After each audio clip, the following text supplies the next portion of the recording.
Hafa day and good morning, Guam. I'm Rebecca Elmore with PNC, bringing you your morning news first. Thanks for joining us. Topping your news this morning, lawmakers may have voted in favor for Bill 87, the measure that ultimately sealed the fate of Simon Sanchez High School's repairs, but the decision did not come easily. Last night's legislative session extended late in the evening, where lawmakers debated one bill for hours on end.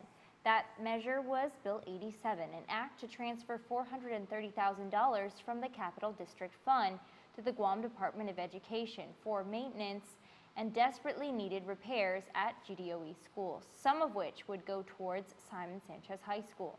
With $1.5 million now set aside for summer repairs, GDOE asked for Bill 87 to include other projects beyond the scope of Simon Sanchez High School. This is where some of the major source of contention stemmed from. Senator Therese Terlahi argued that moving on a bill that she believed was materially different than originally drafted would set a dangerous precedent. But a few hours into the session, Senator Mary Camacho Torres spoke up, citing both Simon Sanchez and Southern High School as examples of poor government spending. Senator Torres was not a proponent for using the capital fund. But despite Senator Torres' impassioned plea, the lawmaking body passed Bill 87 with 9 ayes and 6 nays. While GDOE Superintendent John Fernandez is busy with budget proposals and preparing for a new school year, his civil rights lawsuit against the board he answers to is moving right along. The now infamous case came to a halt back in March with a 90-day stay, just as Fernandez was reinstated to the department. But with those 90 days now up, the Guam Education Board is once again moving to dismiss the case in its entirety. In court papers, the board argues that there was no real, tangible injury to Fernandez since he was never actually terminated from his job.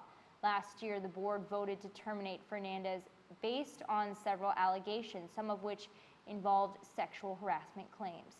The case drew public outcry, mostly in support of Fernandez, and it's even argued to have cost the re-election of at least one senator.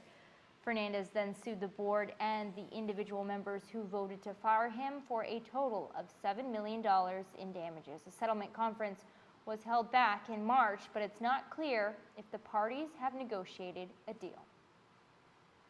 The legislature cleared its voting file yesterday afternoon. Among those bills passed was the controversial Bill 87, which transfers $430,000 from the Capital District Fund to GDOE to fund repairs for Simon Sanchez High School for the next 2 school years, while a new educational facility is constructed.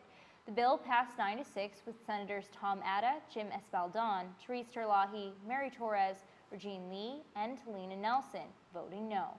They also passed Bill 94, which appropriates savings realized from cutting senators' salaries to GDOE for the repair of Simon Sanchez High School. Only Senators Uggan, Rodriguez, and San Augustine voted no.